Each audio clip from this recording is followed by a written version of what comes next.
میں نے کہا مجھے شادی وریشا سے ہی کرنی ہے، وہ مجھے اچھی لگتی ہے۔ میری والدہ کہنے لگی کہ وریشا مجھے بھی بہت پسند ہے، اور پھر غیروں میں شادی کرنے سے بہتر ہے کہ بندہ گھر کی بچی کو بہو بنائے، لیکن ابھی وہ بہت چھوٹی ہے۔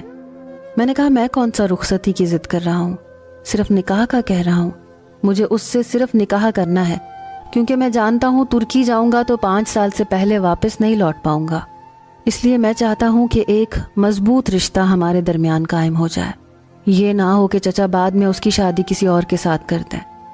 میری یہ بات سن کر میرے والدین کہنے لگے کہ ہم منصور سے پوچھتے ہیں۔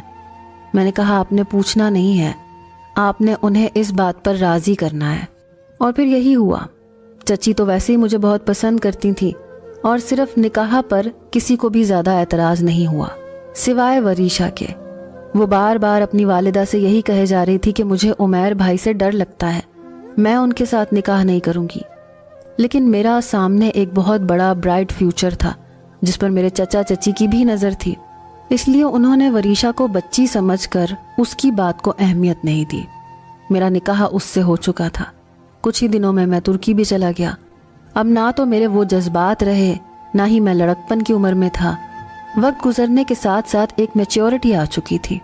ان 5 سالوں کے دوران جب بھی میں نے زید سے کہا کہ وہ میری وریشا سے بات کروائے تو وہ کہہ دیتا تھا کہ وہ نہیں کرتی آپ سے بات، صاف منع کر دیتی ہے۔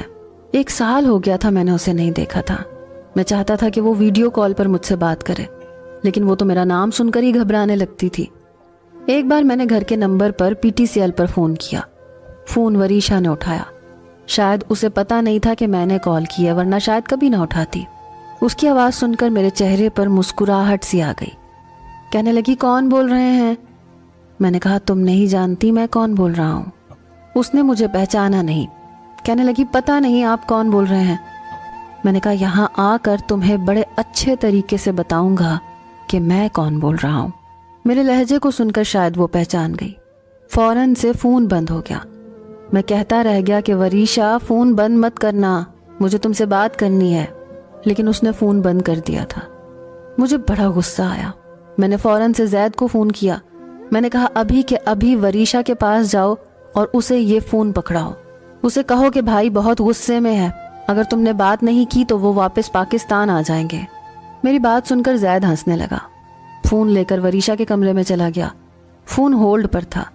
زید نے جا کر فون وریشا کے ہاتھ میں پکڑایا، کہنے لگا بھائی بہت غصے میں ہے وریشا، ان سے بات کر لو ورنہ وہ پاکستان لوٹ آئیں گے۔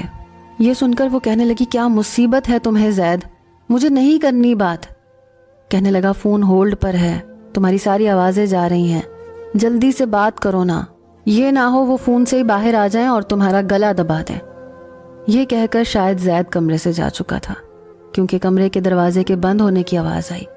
پھر ایک کپ کپاتی ہوئی آواز سنائی دی، ہیلو۔ میں نے کہا فون کیوں بند کر کے بھاگ گئی تھی؟